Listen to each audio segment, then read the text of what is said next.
So we're done by 3. Yeah, that sounds good. Sounds perfect.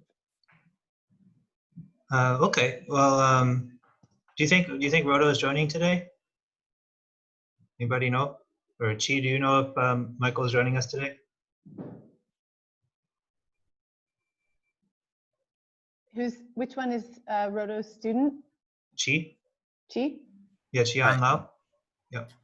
I don't think he was joined today. He didn't tell me. Okay. I mean, do you want to start off anyways, or? Okay. Do I need to share the screen or? Sure.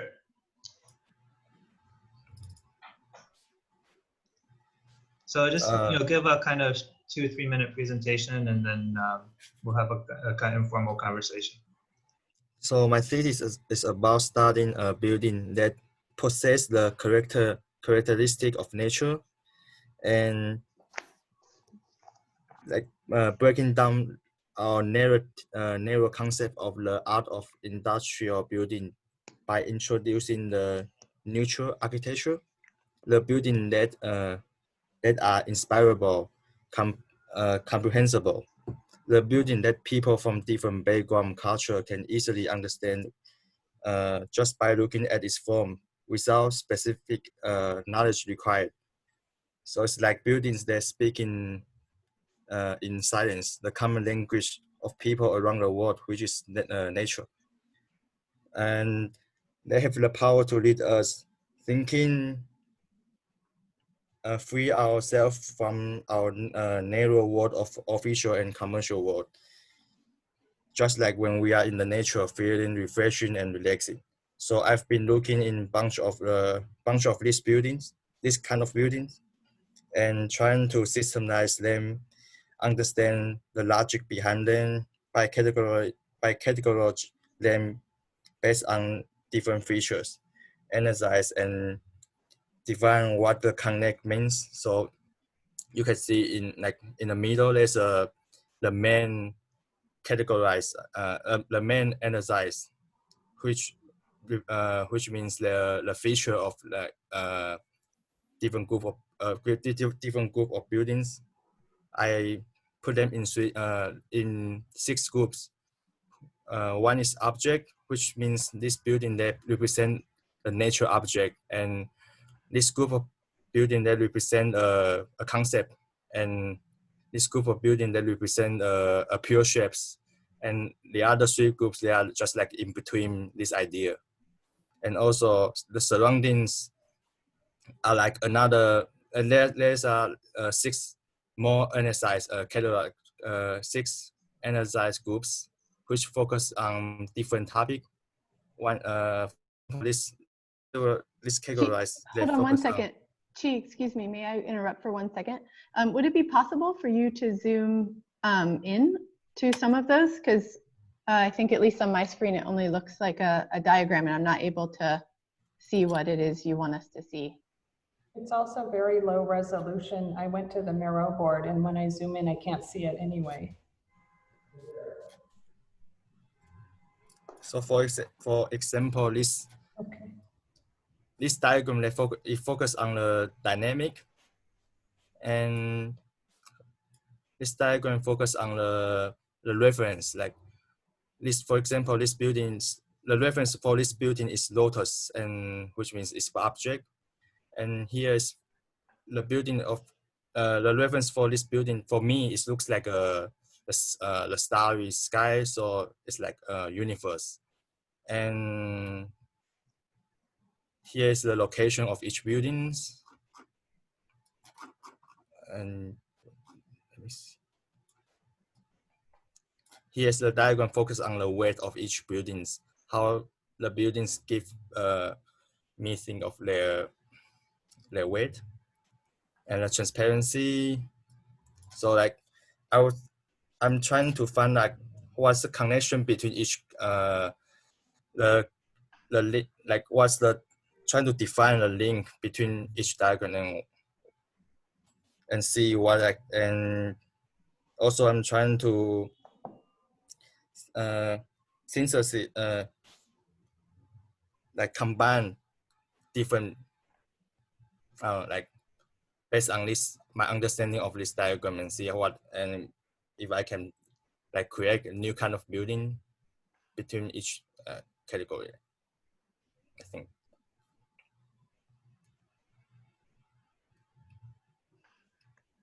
And this diagram is on the mirror too. So if you want to see, you can zoom very close to the on the mirror, and the resolution might be good.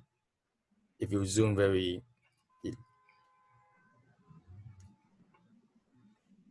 and that's my working like so far.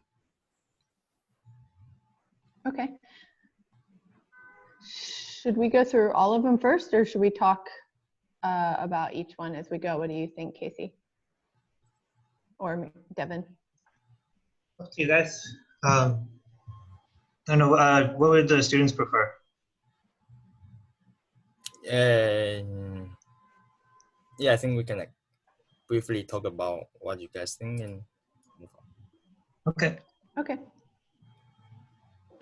Yeah. So I mean, I think also, this should be like an informal conversation between the students too, right? Like we're trying to replicate the thesis bit here. So hopefully you guys can jump in on this, but maybe like Chi, to kind of get things going, like so you're kind of doing a kind of project on superpositioning kind of qualities that you organize here in a diagram, right?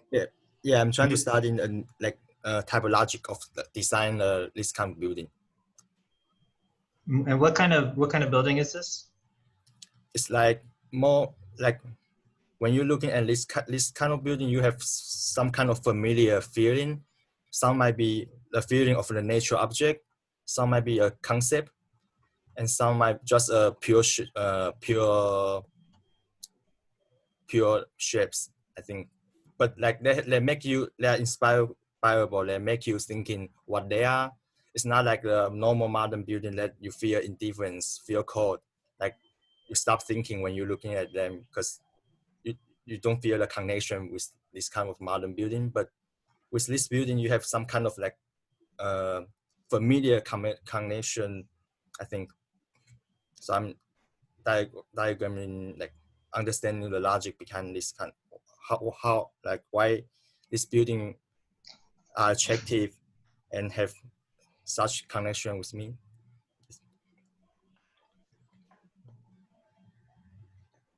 And where are you trying to get by the end of the semester? Are you going to be producing a building for your thesis, or are you producing a kind of design apparatus? Yeah, I think in the end I will doing a design based on my understanding of the logic here, and so maybe I can come up with a new type of building which possess the feature of object, the feature of concept. Like maybe I can mix them together, something.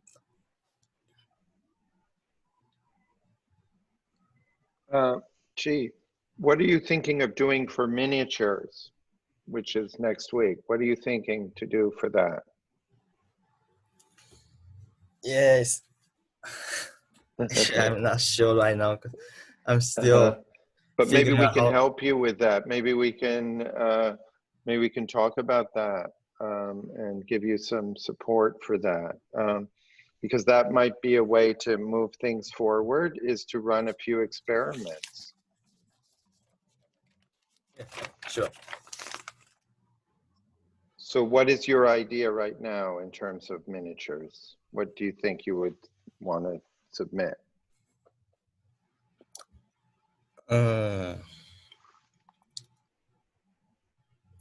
Like right now, this some of this building that looks like a nature object. Maybe Yeah. I will just find a nature object and like as my and maybe mix. Well, it might be interesting to pick one from each of these categories, an example or some kind of artifact that would exemplify each of those categories and mix them and put them together as individual things in a box or something, or on a podium. Or I'm just wondering how to move this forward for you. because it seems like you need to make some artifacts that start to exemplify some of these characteristics, or maybe combining two or different combinations of those sets. Because right now the lines that you have running through this don't really seem to be, they seem to be more of an abstraction than an actual connection between them. So it seems like it would be important to start to try to understand how these things might interact or exist side by side, or I think that the miniatures would be a good place to start to test something. Yeah. Yeah. Actually, it's kind of chaos, like all these languages. Yeah.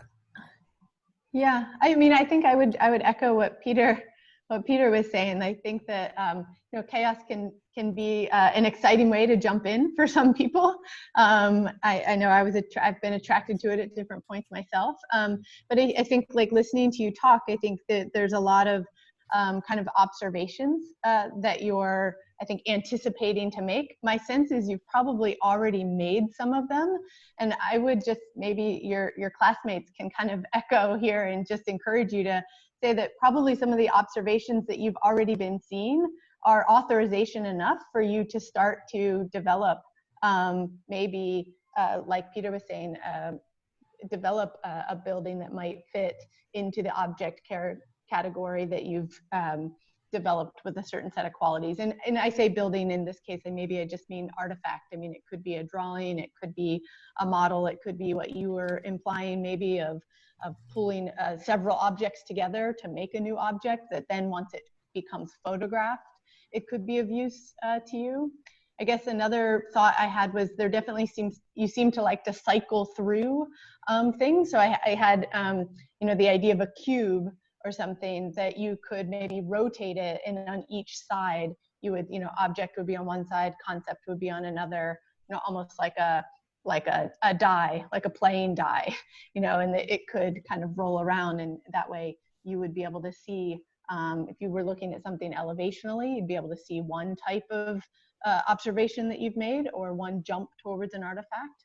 But if you were looking at it on its corner, you'd maybe see two at the same time, for example, which could be useful and continue your interest in sort of seeing multiple inputs at one time.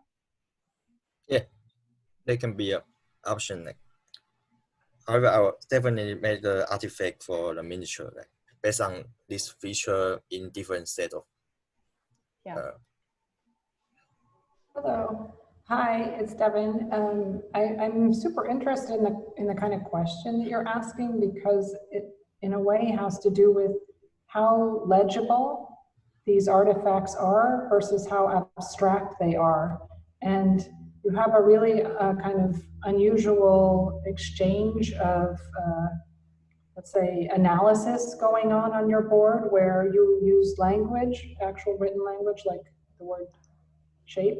And then you have a pretty complex mapping going on between things. And then you have a sketch, I assume in part from your memory. And then you have a kind of a diagram that reduces that sketch.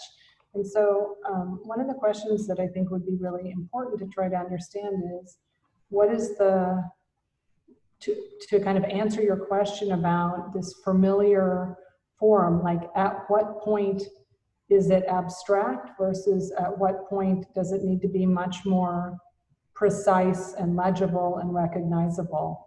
And that's maybe where I really agree with Peter and Christy, where making some of these artifacts could be quite helpful for you. And I would maybe discourage you from going and finding a natural artifact and presenting that as your miniature. I think you need to make something, and that through your act of making, whether it's chipboard, 3D print, paper, whatever medium, that medium will actually help you to figure out at what level of, let's say, abstraction versus legibility you want to kind of find as the right tone for your objects. So I think it could even be really interesting to make a series of, I don't know if you have access to a 3D printer, or you can use the school's 3D printer, but maybe even making a series of objects that have either different resolution or that somehow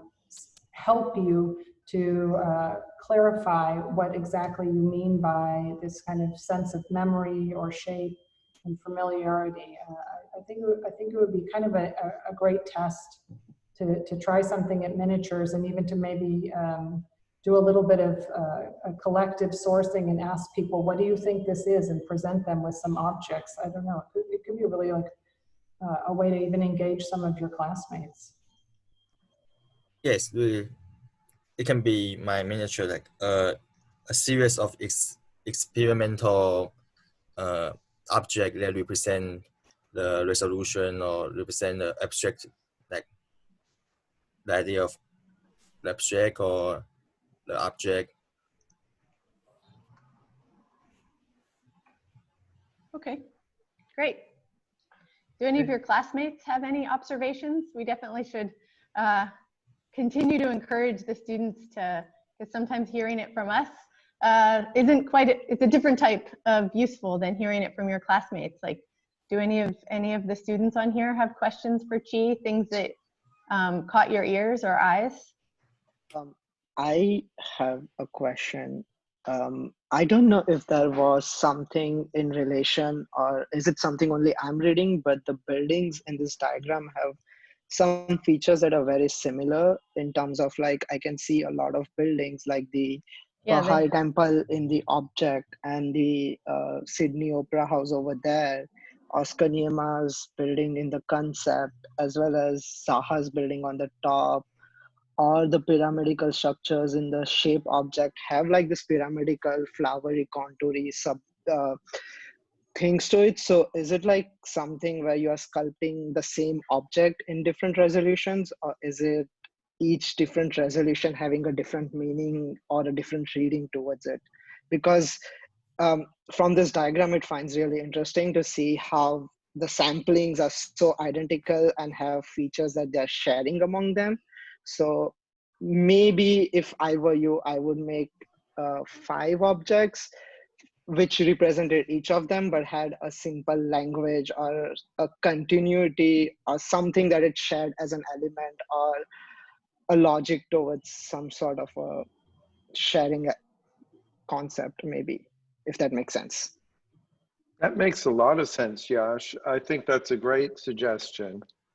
That it might actually, as you're maybe implying, they might be the same object seen differently, rather than trying to find a specific individual object for each of them. I think your suggestion of maybe changing the resolution or changing the way it's seen could, given that there is some kind of basic formal characteristics that are running through all of those. I think that's a great observation.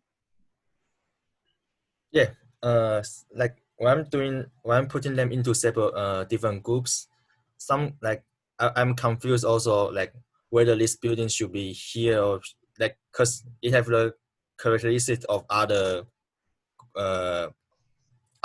groups, but like all this said is based on my personal feeling for the building. So maybe others people have different kind of understanding for it. You know, Chi, you might want to talk to Ken, who's presenting next. His project's been pivoting lately, but a lot of his thesis was, thesis prep was about looking at like different ways of ordering things, like looking at different mechanisms for kind of finding relationships between entities, or actually defining like new ways of kind of classifying or creating typology.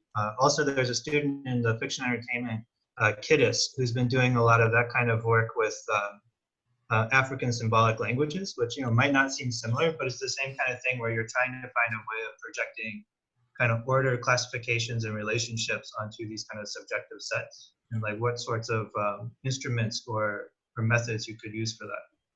And it might give some kind. I mean, I think really critically for miniature, like everyone else, I think you have to kind of produce something from these collection that you have here. Physical, but as you're kind of thinking about the way that your system is working, it might be good for you to talk to those guys. Okay, yeah. Which is maybe a segue that we got to keep moving now. So Ken, you're actually up next. Sorry, could I just say one thing? I just dropped just a little tiny sample image. I was thinking about those children's toys where the pieces have a kind of a tray, and this was like a 30-second search, so there's more cool ones, but where depending on how you insert the piece, it can have different readings, as Peter was mentioning, or you can have duplicate pieces go into the same or different slots. And so you might be able to kind of construct, I was thinking maybe you could make yours in a circle, a little bit more along the lines of your diagram, but maybe some kind of game like interface where you can play with different shapes and different ways that they insert into this kind of, as Casey was saying, a kind of pseudo classification system. Okay, yeah. Okay. Okay, so Ken, I think you're next. Okay, so let's get started.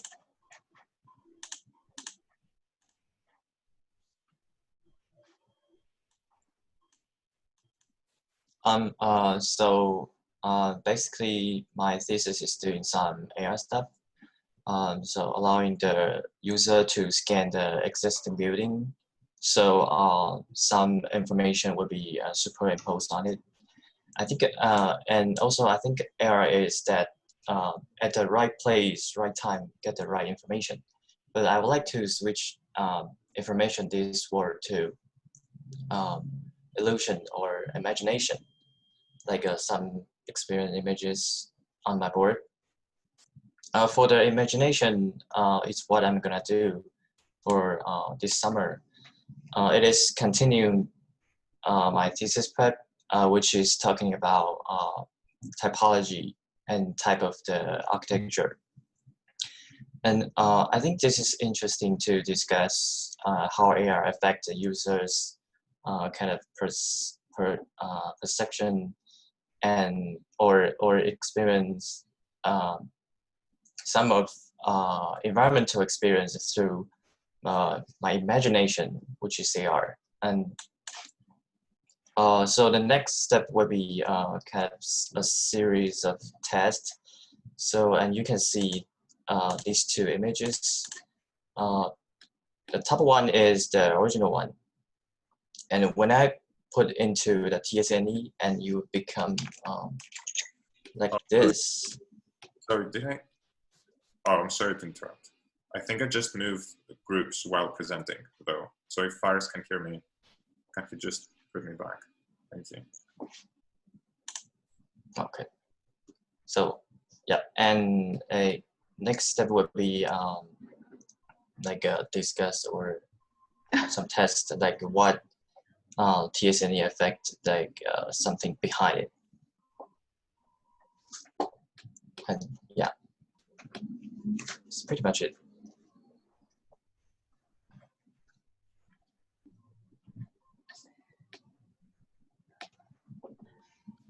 Could you speak a little bit towards if you already have a plan for either miniatures or final, just in terms of AR is obviously a challenging format made extra challenging through Zoom. If you could maybe speak a little bit to how you want to present the work. Well, actually, I just have some clue about my thesis a few days ago, so maybe it's not very clear like what I'm gonna do next, but I think I will be started from like a kind of modeling some component, and then see what relationship between TSNE, like those grid and with the component that I model it. I think kind of the question was even maybe like more specific, like, and like for miniatures, you're going to be doing a recording of your, like as a video of your AR app, and then for the final, you'll be releasing your AR app, as well as a catalog of the buildings produced through the app, right? Oh, cool, cool. Yeah. That sounds great, but I think that's to Devin's point. I think that's a really good question. about format, because that will help you. And it sounds like there's a clear idea of that. But you know, it might be fun to look at some of how people roll out AR apps, like the way they did it, you know, the way they've been doing it at Apple, for instance. How do they demo those apps and how do they roll them out? Might give you some interesting suggestions about formatting and a way to communicate. This all looks great. I mean, it looks fantastic. I think that the question of how do you take advantage of the Zoom, since we, you know, will be presenting on Zoom, how can you take advantage of that in rolling out your AR app?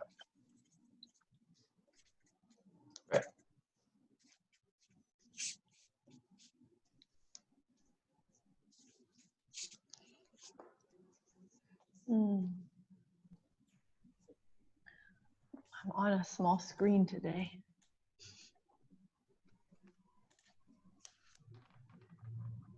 There's something, I guess I'm trying to wrap my head around, like on the far left, you know, it seems like there's, I guess I'm trying to understand the role of like how much the three-dimensional aspect of the objects are important versus like in the far right with your two facades.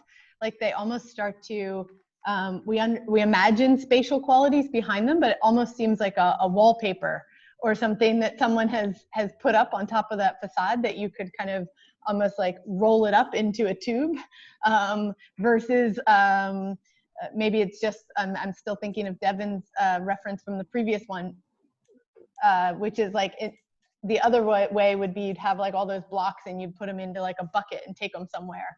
I don't know if that, I guess I'm less talking about the AR necessarily, and just in terms of how you're developing them. Like, are they always these kind of three-dimensional volumetric parts? Or is sometimes it more of kind of an image and a graphic that you're working kind of through and then becomes three-dimensional? So that would maybe be one question. And then the second question would be, is there a way that you could kind of work those differences into your presentation if sometimes you're working three-dimensional first and then putting them together, or kind of organizing along the facade and then imagining and developing the volumetric consequence?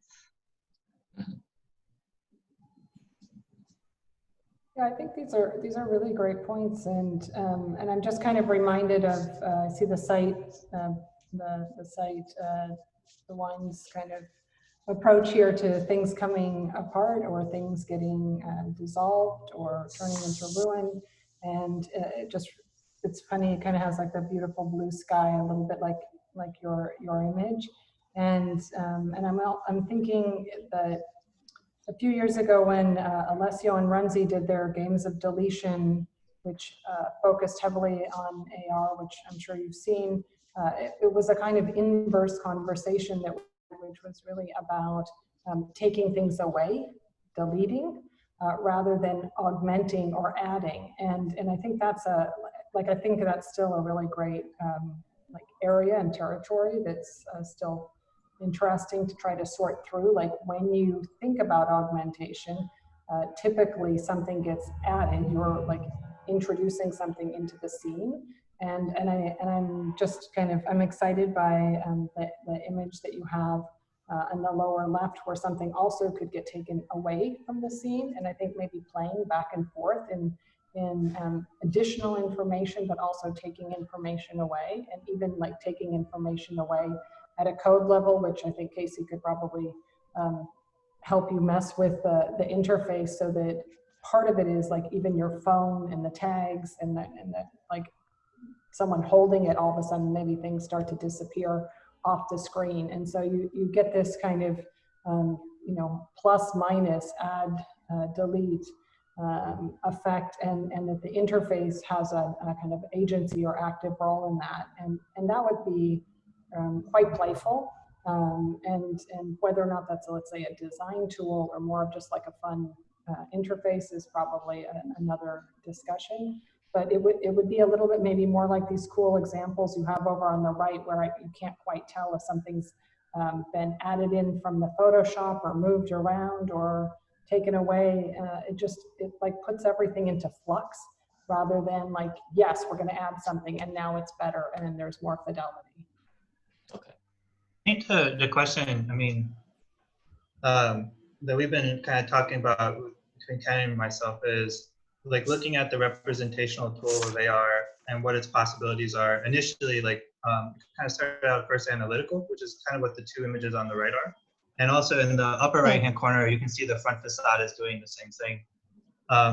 Was about, you know, what opportunities for rereading the physical world are there with something like this. So in this case, it's using like neural networks to reorganize a facade based on the way it understands the features of an architectural element, which is like something that, you know, we couldn't do without this apparatus. So it's not, and then now he's kind of starting to pivot into like a kind of building application. But I think the kind of fundamental underlying is like, how can this allow us to see something that we couldn't without it, right? So I think in this case, like this is, I think I really love this images that Ken has made here. Like, I think it's less about, like it's really showing, it's not so much like an augmentation, it's like a reordering. Does that make sense? Or it's like a reformatting or re-representing, which kind of kickstarted this whole discussion for him, even from thesis prep, which was about kind of re-representing relationships and typology through the same exact kind of network he's using here to represent the features of a facade, which is kind of interesting, like equivalency between kind of augmenting or subtracting. Like it's just, so it's really like a reperception of it. I think That's they're beautiful, but yeah, I like them too. I enjoy those images as well, and I think what you're suggesting sounds really interesting. I do think Devin's point about the you know, deletion versus adding was maybe an important step, and now one can say, okay, how could we move into another zone? And I think the idea of reordering is a really good one. But reordering also suggests some, and there is the implications here of inhabitation and three-dimensionality and so forth. So reordering may also imply some other kind of hierarchy or distributional system that may permeate or be then clues to a rereading of the internal organization of the object as well. And that seems to be kind of implicit here. Like I like the plywood, you know, some of these elements that really do suggest, you know, some other kind of occupation or activity going on in this. So I think that seems really exciting. If you could extend that into truly reordering, I think that would be very interesting. Yeah, I think that's why there's a building right next to Grand Central Station, or like within that block, where it's like there's a huge exposed facade and there's windows on like a quarter of it. And then after those windows end, they just start painting the windows, which I mean happens in a lot of places, but this one is pretty striking and actually quite convincing. And so there's something about yours too that I think that's what made me think of like the illusion between when it's actually a window and something physical versus something that's virtual versus something that might just be something in between, which is like just a graphic of something, or even just like when it almost becomes like a pixel up in the upper right in there. Okay, great. I love these two images. Any student, you guys have any thoughts for Ken?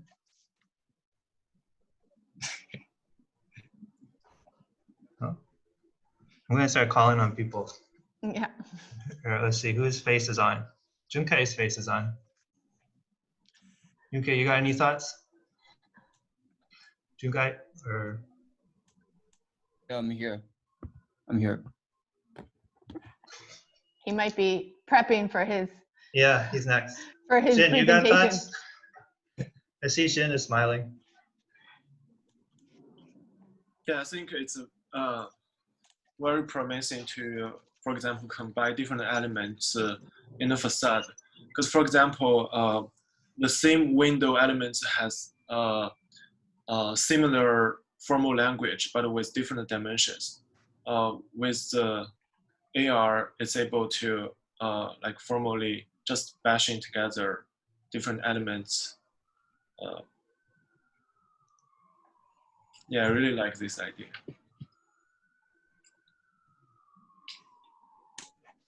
Great. Okay. So yeah. Anyone else? That's it for I'm not a student yet, but but Casey, maybe we could ask the similar question about what to do for miniatures. What's the plan for miniatures here? Would that be helpful? Since I think that's on everyone's mind a little bit. And I don't think you would, maybe I missed it, but I didn't hear him address that. Lynn, do you have a thought about miniatures? Well, I guess I will do some like a video to like kind of like simulate what I'm gonna do next. It's gonna be a short video. So well, let's see.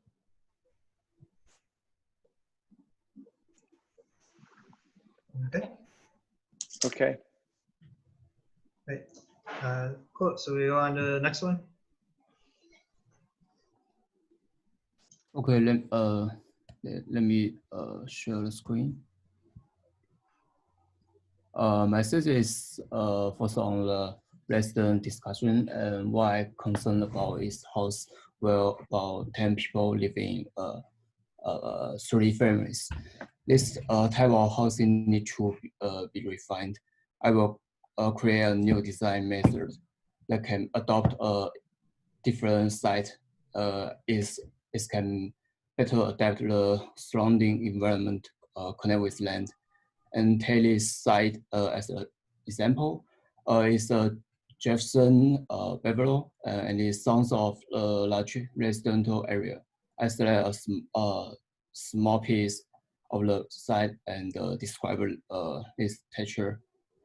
And also I set up a new grid to refine the shape they will produce.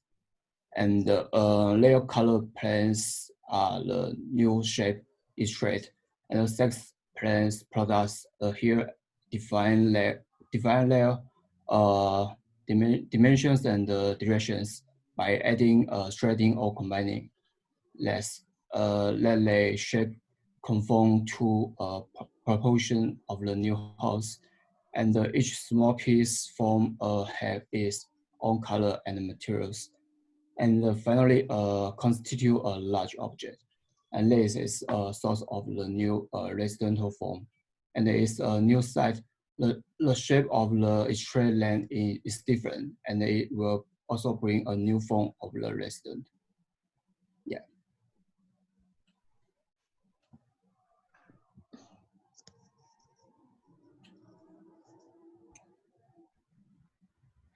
I think we should make or we should ask a student to have an observation first.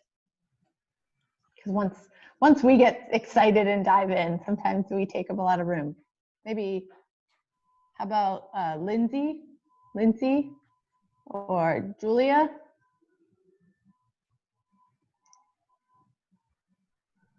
Caleb?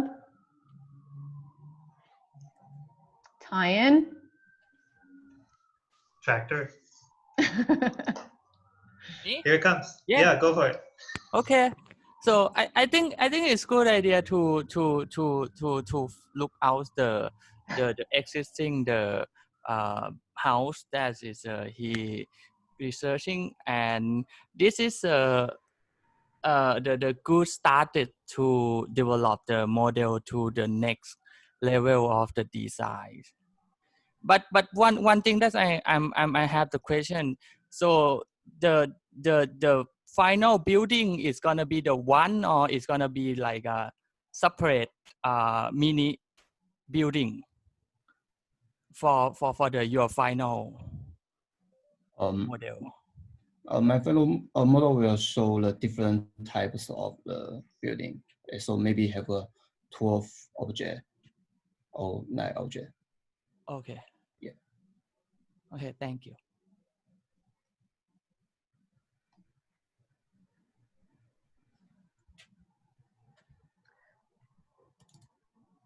I think my question, Junkai, because I think you've made a big jump in the last week. So I do think that maybe just for everyone else, I don't know if it's super clear that, you know, this territory you're trying to be in between sort of the single family house with all of its nuance and all of the in-between space and shape that's in there, lawns, fences, decks, etc., versus a tower where things are really compact and all together in an apartment building.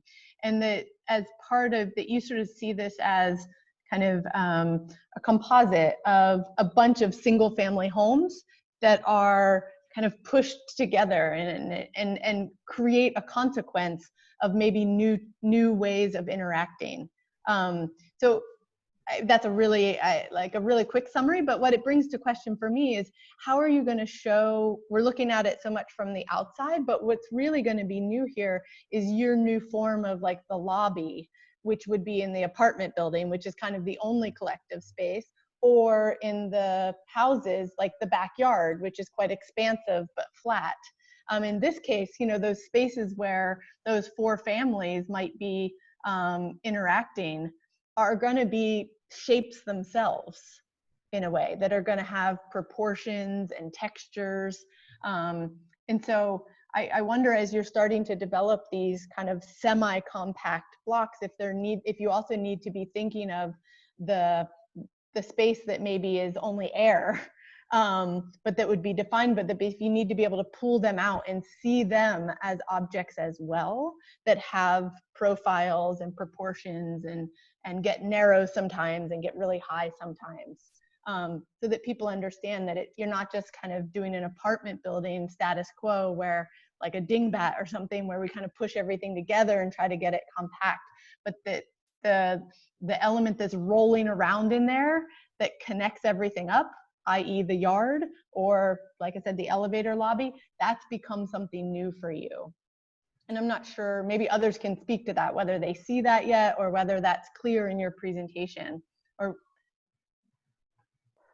I have a question. Are these single family houses, or are this combination of multiple houses as a massing option? Because after what Christy said, I'm kind of confused if this is supposed to be a one home or each textured element is a separate home, or maybe I'm reading something wrong here.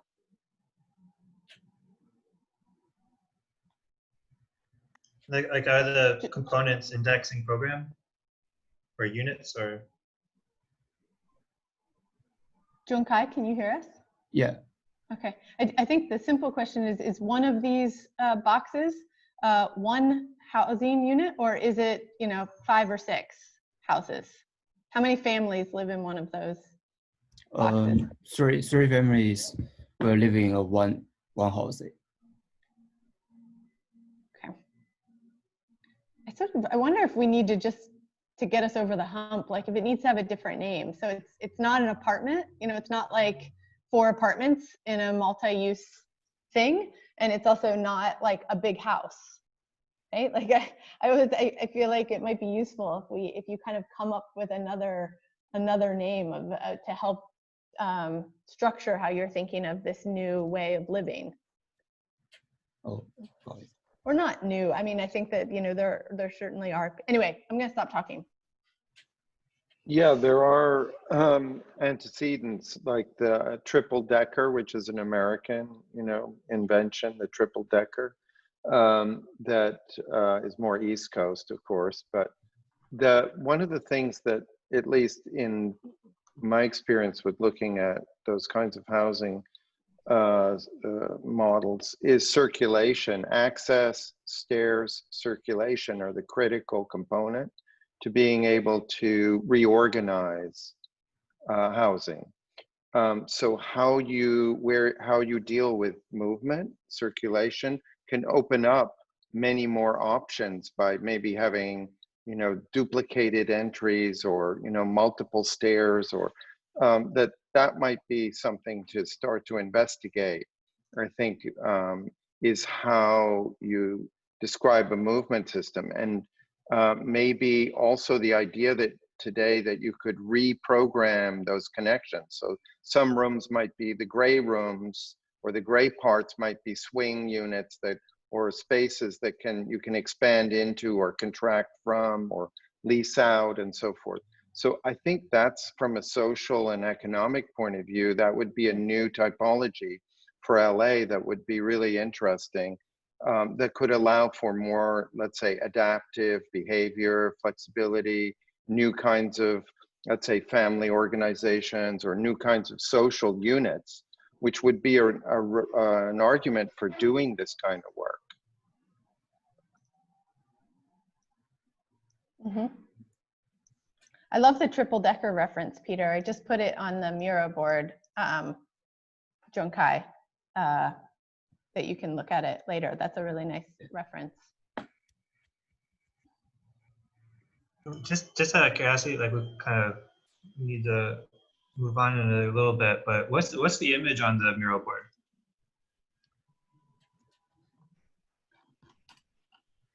I think it's the PDF that so we're only seeing the first page. You'd have to click on it. Yeah, but I mean, what's that first page image? Okay, aerial view. Of this? Wait, anyway, Junkai, you should answer. Which one? Sorry. The PDF first page on the Miro board, what is that? Oh, it's a site. What? It's a I site. think, Casey, I think there's two sections. I think you're not in the Friday live chats. You're looking at the cover of his prep magazine. Okay, well, regardless, what is that image? Oh, it's awesome. Sorry. It's on Pinterest. I don't know. Oh no. Okay. It's a Pinterest trap. Yeah. All right. Cool. Yeah, I was kind of curious because there's like a lot of development and resolution in that image. It's like, yeah, we're trying to get super Junkai cool. to do his own artifacts now, which you've started to do. Cool. But Junkai, maybe just because we can move on. But I think the purpose of these live chats, also for the other students, is that in these little squares that you have, that you throw a set of images that people could look around. So Junkai, if you don't mind, I know you have the PDF there, but if you could just make them 8 different images and just put them on that board, so that maybe when your classmates who have been a little shy here, but might want to look around and go back and look at some of the images and stuff that you're producing, that would be great. And then Thank you. I also, just maybe one comment, Junkai, there is this kind of quality of like a paper doll, how yours sort of starts out with like cutouts and then, kind of putting that together into a model. So I could imagine some type of model that would maybe be a combination of like 3D prints, but also could just be a compilation of kind of colored paper that you kind of cut out and make these units, which could also be useful to help you control defining the spaces in between. Okay. This might be super off, but maybe you should look into doll houses, because they have like this fake contribution towards passages and stuff like that. So might be a good reference. I don't know. Yeah, no, they're very like visionary in terms of how you get from one room to another oftentimes. Yeah, also like there's like this whole idea of like there's this front face and the back face, which is like the back face is the section, so the rest of the part is like left out, but then there are certain rooms that have like lobbies which don't take you to other rooms, or they're just like fake lobbies and stuff like that. There's this one Studio Ghibli movie which works on this idea of doll houses. I don't remember the name, but might be a good way. It's like normal humans and like very small humans living in the walls, but it's really cool how like the spaces within the walls are made for a different type of an organization, to like a different human species to live within, which is like a super tiny, even the ant is a big animal for them. So yeah, super tiny. Oh man, Yash, I'm super curious. If you think of that movie, can you put it on the Miro? Yeah, I'll check it later. I'll find the title. Junkai and I'll watch it virtually. Sure. Sounds interesting. Okay, thank you, Junkai. Thank you.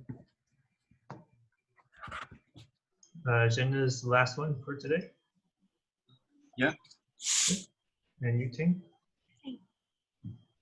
So I can share the screen, right? Yes.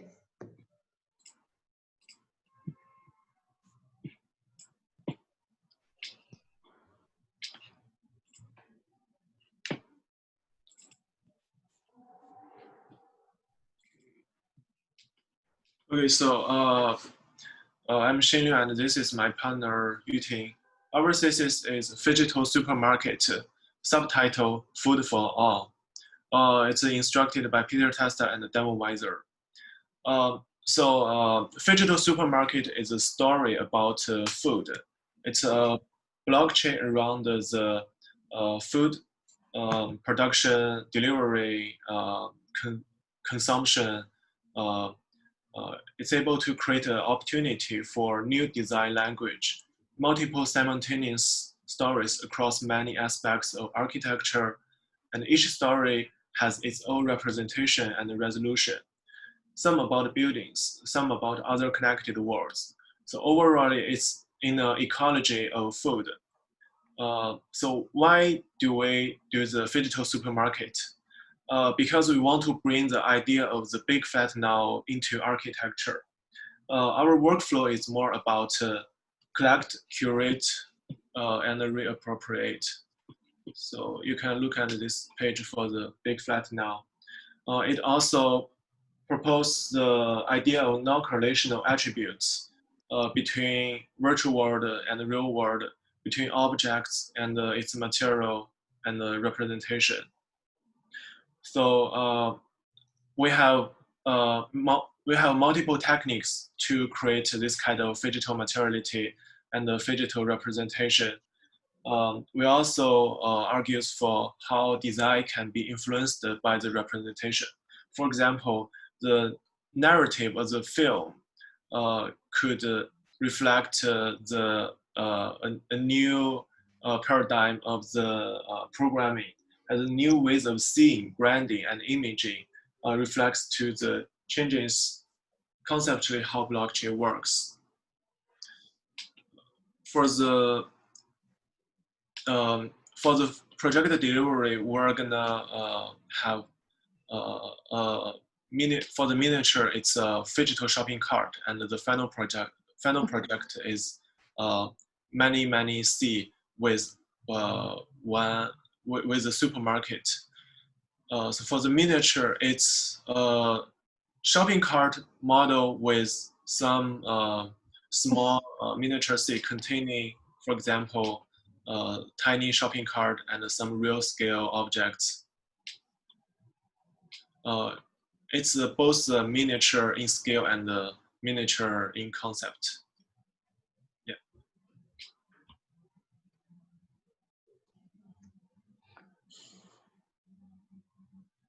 Wow, it's really fascinating. It brings to mind a couple things. Maybe the first is maybe a little bit more playful on the heels of what Yash said on the last one, which is I'm always really fascinated when you see children like at the grocery store with their parents, and they have their like toy, they have their small cart. They're small, the cart is small, their food is the same size, which I always find like very fascinating, right? The apples are the same size that go into the big cart as the apples that go into the small cart.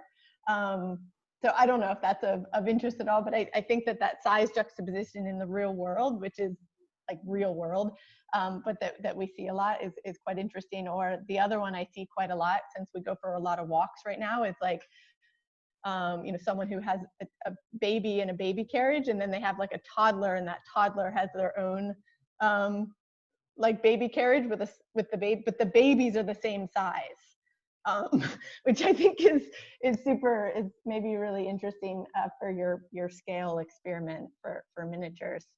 So that's maybe not that helpful, other than just to say I think you're really kind of tapping into something that I think we're somewhat used to seeing, and you're kind of really amplifying.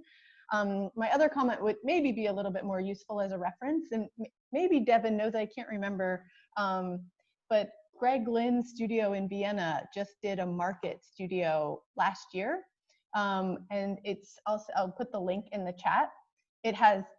I think they're working on a lot of similar issues. I think that the brief was different, but I think in terms of thinking about markets as place of sort of where things are constantly moving, conveyor belts, deliveries, inputs, outputs, that become this kind of really fantastic place to live within this kind of digital realm, this physical and digital. I think it's super interesting, and I think you might find a lot of kind of comrades there, and things that you can kind of stand on the shoulders of, or use as references. That's really cool. I wasn't aware of that. Is some of that online, Christy? Yeah, actually they have quite a bit of it online. I was just putting it in the chat. Super, great. It looks like they only have stills, unfortunately, but there's a lot of stills. But I do think they presented it all in animation. So maybe if we dig a little deeper, you might be able to find some of those. Awesome, great.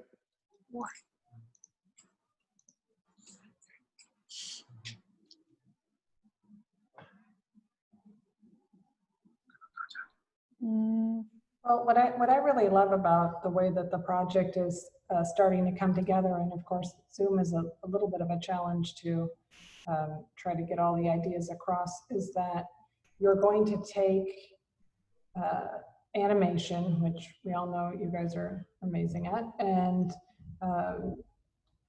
create these like 4 or 5 different, let's call them stories, and that one of them is very focused on the architectural object of the market and how you can kind of revision the market through animation. But I also like that you're kind of expanding out beyond the market to, I think you said like, you know, like the farm or the waste, or things that happen around that activity or program or project.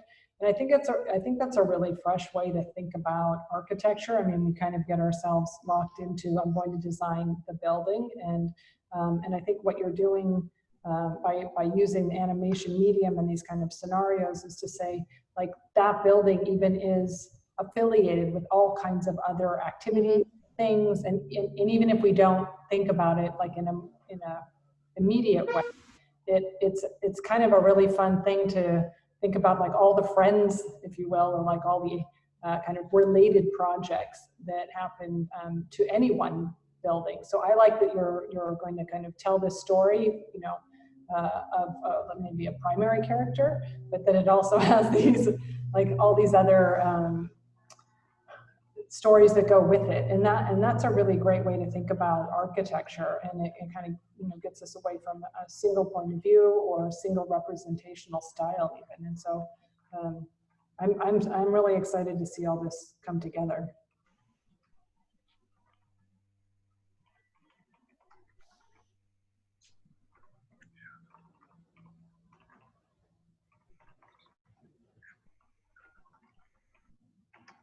Yash, what do you think? Yash is our special advisor today. Definitely gets the gold star for student assistance, peer star. I like the renders, really. What did you say? I really like the renders.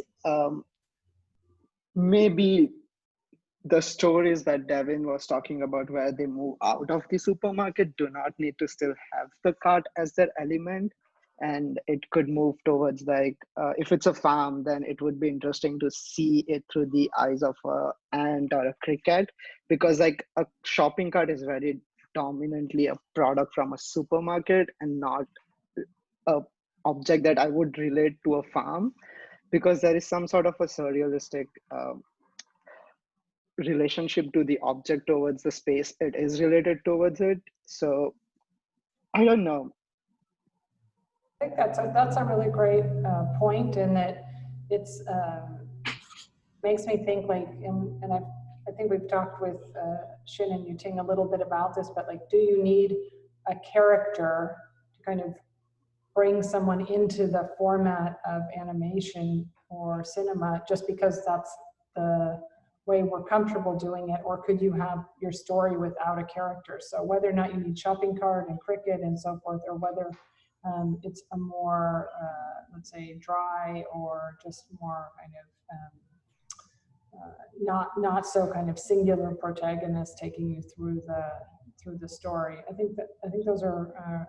I think it makes really a lot of sense what you're saying, Yash. Like, yeah, because I didn't mean by the character, like the cricket becoming the character, but more like the camera is through the lens of a cricket. So like if the shopping cart is being pulled by a human, then maybe you are seeing the landscape of a farm through a cricket. Because shopping cart at the scale of a blueberry doesn't really give aesthetically pleasing reality to the renders.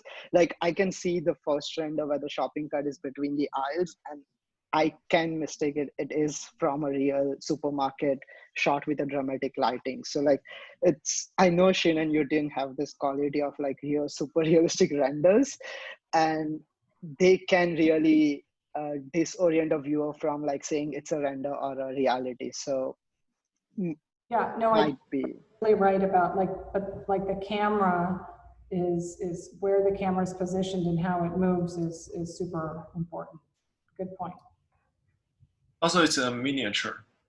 Yeah. It's like a tiny scale shopping cart.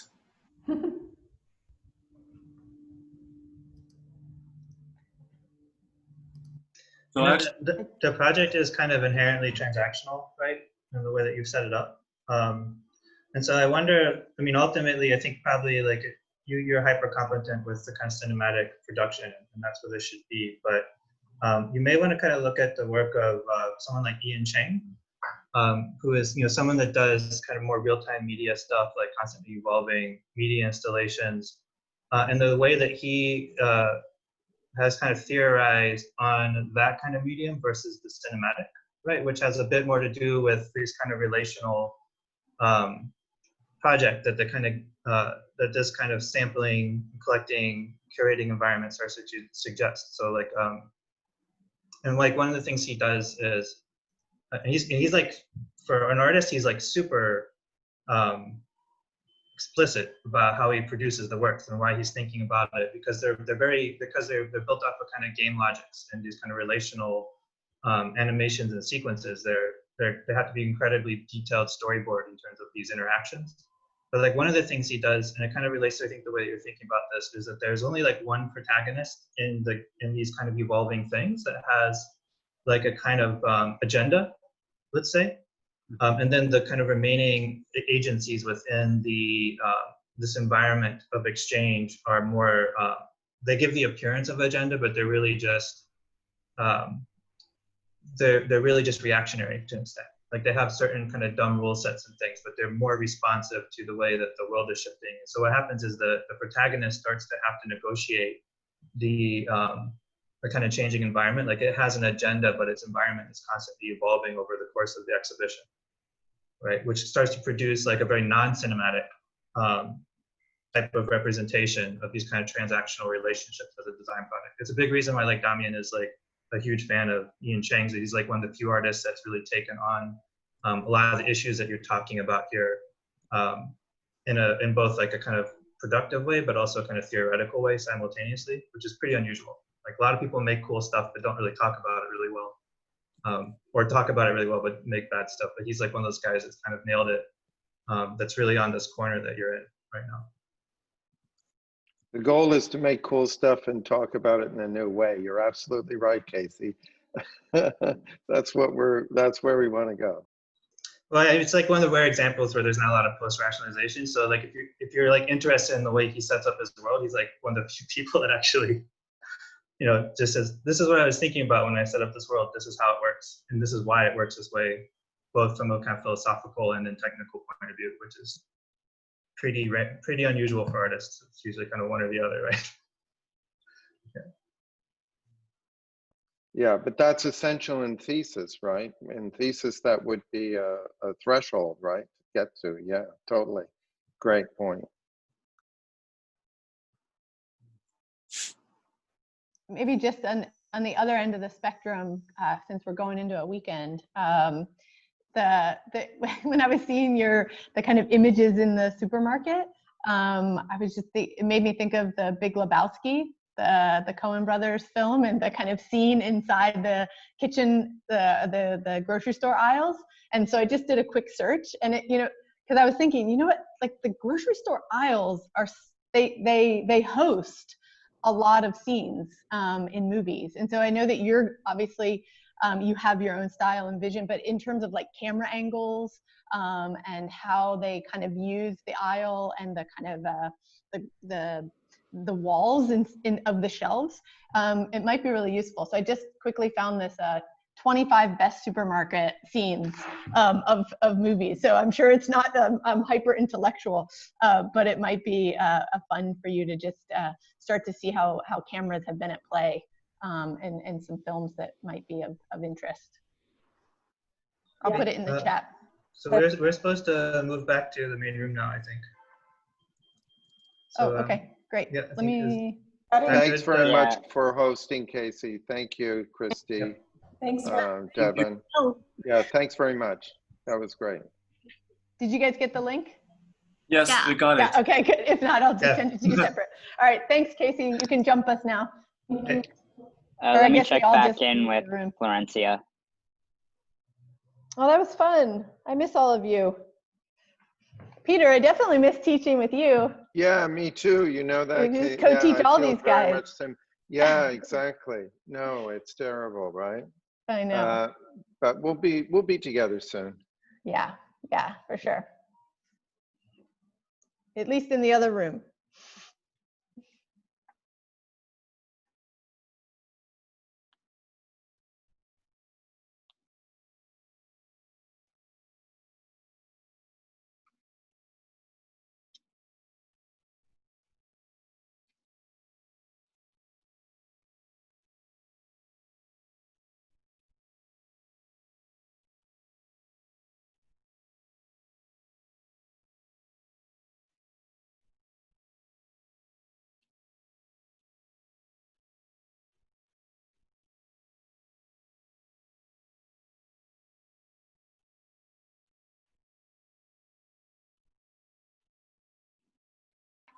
So yes, Faris. So we're wrapping up because we closed the room 1, so we don't have any final comments.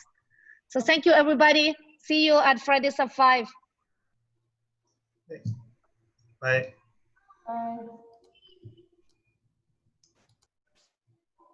Bye, everyone. I'll add a few more notes to Miro.